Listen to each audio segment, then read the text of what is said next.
Hi, so this is me, Jennifer Valentine-Miller, on PRZ FM, hoping you are well this morning as you've gone through the week, another testing week.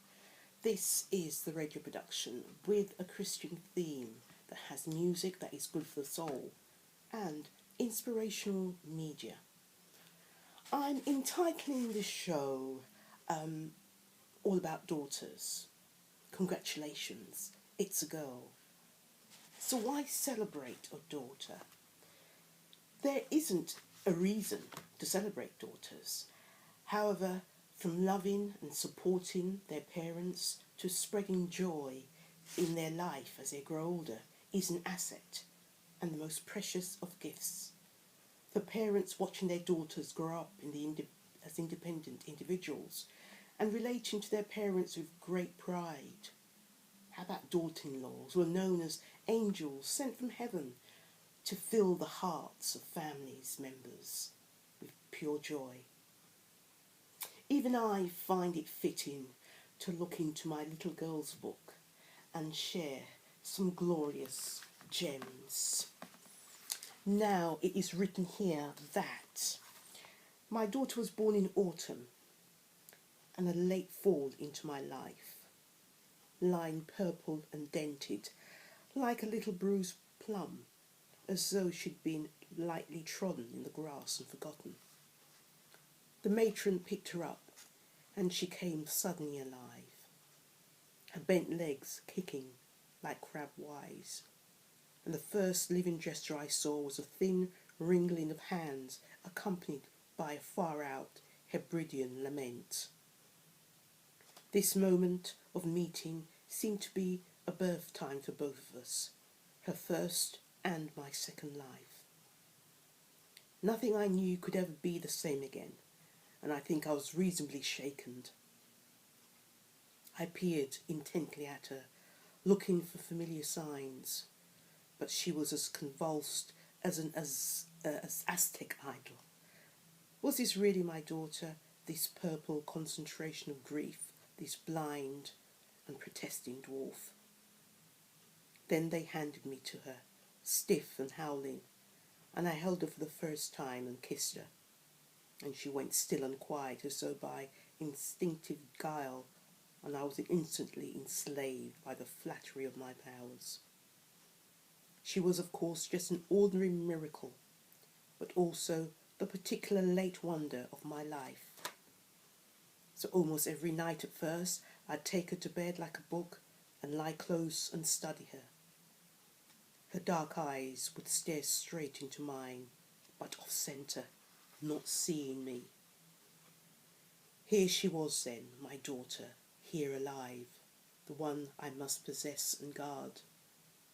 A year before this space, it had been empty. Not even a hope of her was in it. But now she was here, brand new, with our name upon her, and no one could call in the night to reclaim her. She was here for good, her life stretching before us, and so I knew I couldn't leave her alone. And that was also shared by Two Women by Laurie Lee. So if we were to think of a woman who prepared herself to rely upon God as her father, the guidance and protection, then Deborah, the judge in the Bible, stands out. As a woman born at a time where being a woman didn't give her any advantages, living in captivity, she steps through the pages of history without fanfare, like the other judges of this book, and steps out into front of stage. Perhaps the most striking verse in Judges 4 verse 5, the Bible says that Deborah sends a man called Barak. She doesn't ask him to come, she doesn't plead, she simply sends for him with authority. Authority didn't come from herself, her skill, her reputation, her major job titles, but from God she served. When God calls us to do something, when He's lays something in our heart, it doesn't matter what people think. It doesn't matter if you have the perfect skill set or the words to say. Your authority comes from God by yourself. And like Deborah, the daughter, we know we may not be able to do what God has called you to do. But he does say, I can do all things. And I don't have to be enough because he is. Deborah, however, was the only woman who influenced the destiny of the Israelites.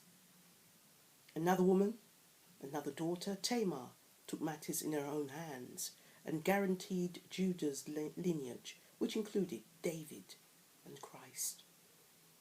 Judah failed to fulfill obligation to his daughter-in-law Tamar after the death of the first two sons. Ruth, another daughter, was another woman who dramatically changed the history of Israel. She was a Moabite woman.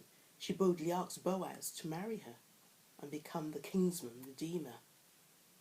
Esther was a woman and a daughter left alone who was, like Deborah, delivered Israel from destruction by a foreign nation.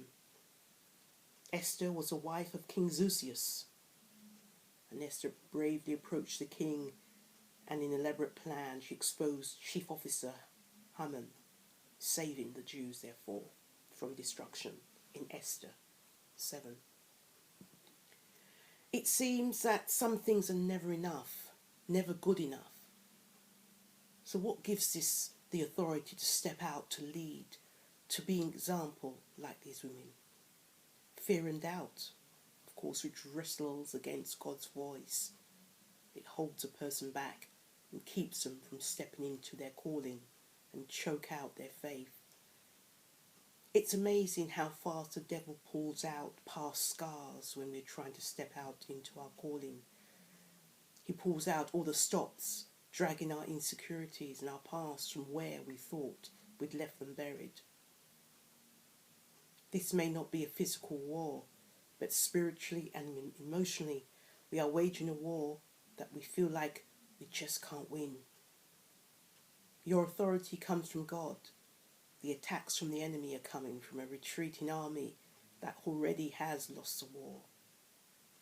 Your victory has already been won. Trust your God, adjust your mindset, and step into the authority God has given you.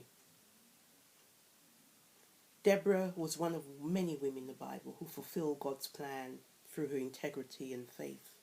And Deborah and all the judges who came upon the scene were men, but each were reluctant or dubious as a hero. But there is one shining example in the book of Judges where powerless women were sacrificed, raped, dismembered, battered by their own families and nation. Deborah, as a daughter of God, stands out as a stark contrast. Like Tamar, Ruth, Esther, Deborah was a woman in the midst of a male-dominated society who influenced the history of Israel and hence the Christian church. She is an example to men and women of all generations, a woman who was accomplished all through because of her wisdom and, most importantly, her bravery.